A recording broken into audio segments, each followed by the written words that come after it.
Rasululloh aytganlar, Alloh bir bandani yaxshi ko'rsa, ishlatadi deganlar. Qana qilib ishlatadi yo Rasululloh? O'zi rozi bo'ladigan, yaxshi ko'rgan ishga buradi. Shu yerda ishlatadi.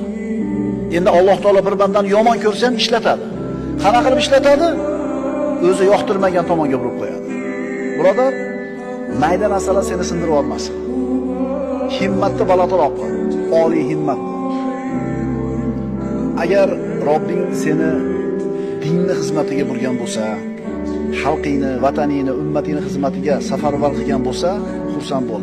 Robbing seni yaxshi ko'ribdi. Sendan yuz o'girmabdi. Chunki sendan Robbing yuz o'girganligining belgisi bor.